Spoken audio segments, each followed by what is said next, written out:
Our next speaker is Sharon Yeager. She's a nurse on Six Mountain ICU, our vascular ICU, and her topic is the end of the line for CLABSIs.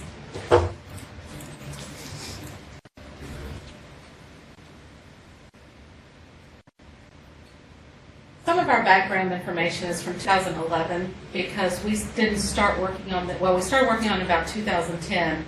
So some of the information here is going to be from 2011.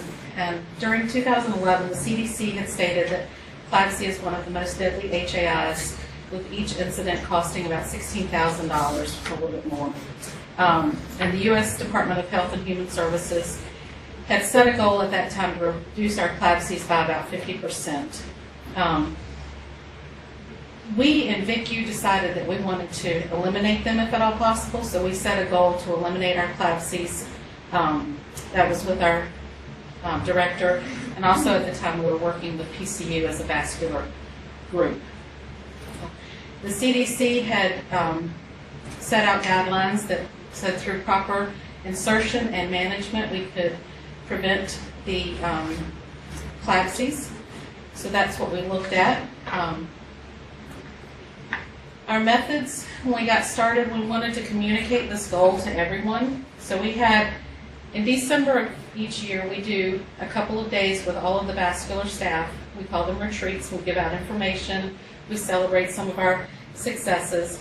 And in 2010, at our retreat, we were given the goal then to reduce our CLABSIs, or to eliminate our CLABSIs. We did a PowerPoint technology where you answer questions like a Jeopardy game, and we also did some pre-test to kind of understand where staff were at with understanding CLABSIs and how we could eliminate them. We also did posters during our educational time that showed different kinds of central lines, how to care for them, what was right, what was wrong, and just trying to use in education at the time that we talked to each one of the staff members.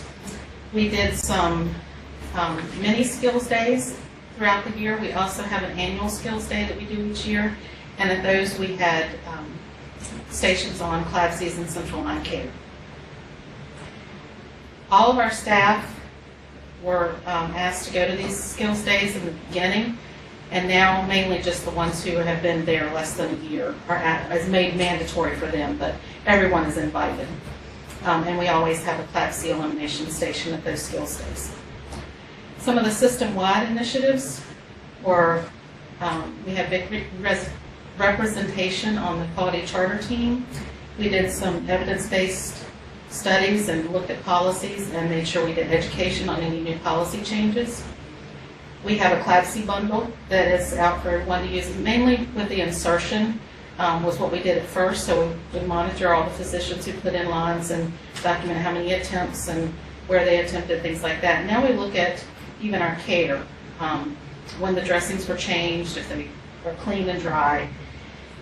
We also had some changes made to our dressing change kits, and that included some chlorhexidine swabs and the biopatches during this time. All of our patients in ICU, even before we made it all of them, patients with the central line had to have chlorhexidine baths. We use Curos caps now, and then of course the rounding tools that the unit directors use, and then hand washing is also involved in that bundle as well. In VICU, our initiatives were specific to us were, we changed our matrix during a nurse leadership project to be only RNs at the bedside, and they were the ones taking care of the central line, so we no longer had aides taking care of patients who had central lines in place. And then we, in combination with that, we were trying to be strict with our following of policy and any policy changes and making sure there was education done.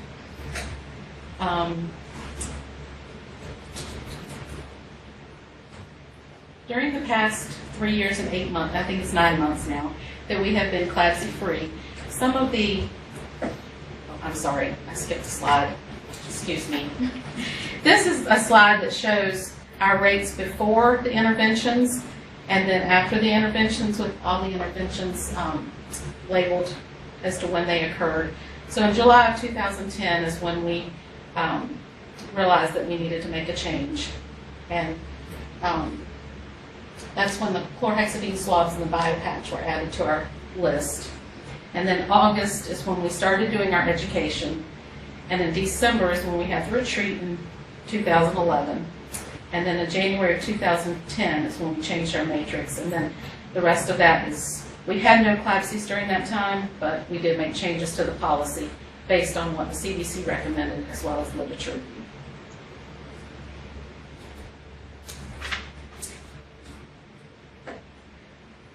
In conclusion, we found out that some of our implementations and things had benefited our staff, and also the staff have shown the courage to set the goal of 0, the curiosity to seek a new and innovative care delivery system, commitment to hold themselves and others accountable, community to consider everyone as a part of the team, and the compassion to recognize the importance of every life.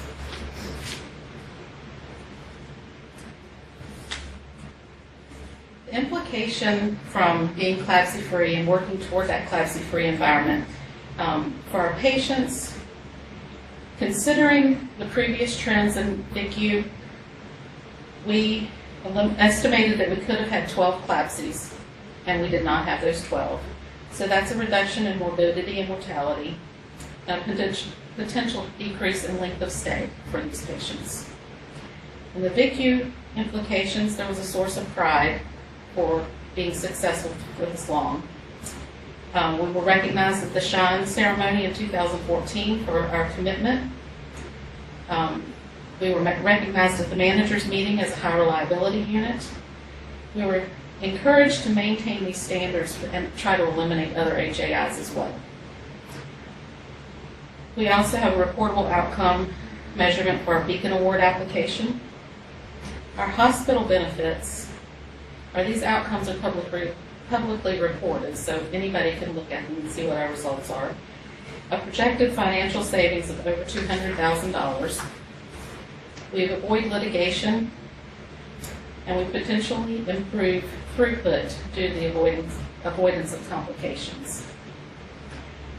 Some of the staff benefits that come from this are a reduction of secondary victims, since a lot of nurses feel the grief and have compassion fatigue for our patients when they are not doing very well. It has the ability to directly impact nurse-sensitive indicators, recognition of achievement on performance reviews. It improves our team morale and teamwork mindsets, personal satisfaction for positive patient outcomes, and maintenance of nursing image and patient trust. And some of the future implications we talked about, or on the poster talks about reading the book Catastrophic Care, How American Hospital Killed My Father and How We Can Fix It. And his father in that book had died from a central line infection. I also want to make everyone aware that I did not do this by myself. This was mainly put together, the poster anyway, was put together by the VICU education team, which includes Holly Newbold, Leanna Plum, Joanne Robinson, Susan Blankenship, and Sandy Sayer. And then the entire VICU team. Also, we could not have done it without them. Do y'all have any questions? For units that still struggle with CLABSI, what would be your recommendations? What would be, I know you have a presentation, but what would be the core pieces to put together? I think the question, please. The question was for units who still struggle with this, what would be the core strategy? Education. I firmly believe that we have to educate every nurse as to why they are doing something, because if you tell somebody to do something and don't tell them why, it just becomes a task. If you explain to them why they're doing it and make sure they understand what's behind it, they're more likely to do it, and the understanding of what a central line infection could potentially mean to your patient and the fact that they could die. I said, if anyone saw the Shine Awards, I said in that video that I think our biggest aha moment was the education about bathing our patients and how if you bathe a patient incorrectly, you could kill your patient. because they could get a central line infection because you didn't do what you needed to do to prevent that. So I think that's probably the biggest thing that sticks out to me is the education piece of it. I think also making sure that nurses know that they have the ability to stop a physician. If a physician is doing something wrong, if the physician is putting that line in and you know he has broken the sterile field, say stop. And I don't want Debbie to hear this maybe, but I have told physicians if I see them do something wrong, I will tell them, we have gone 3 years and so many months without a central line infection. If you cause our first one, I will find you and I will tell you about it. So, you know, we just need to make sure that nurses know that they can say, you've got to do it the right way. Sharon, I applaud that. I would not stop you. I would say, go girl. So have you all had consults from other units that are struggling to say, how have you done this?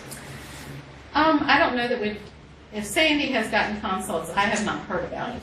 We were just asked to make sure that what we were doing, we got out there so that other people would know what we were doing. I think that was a request from Paul to make sure that we figured out what we did and get it out there.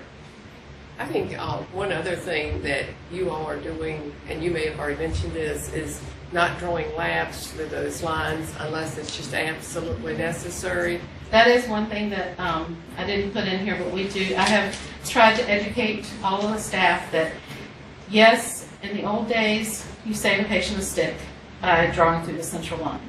Today, we should not think that way. If you can get your blood peripherally, that should be your first choice.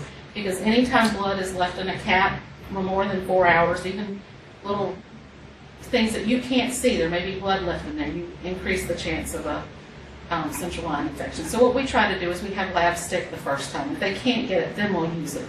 But instead of saying save the patient a stick, try to think of it as save the patient's life by not letting them get a central line infection. Thank you.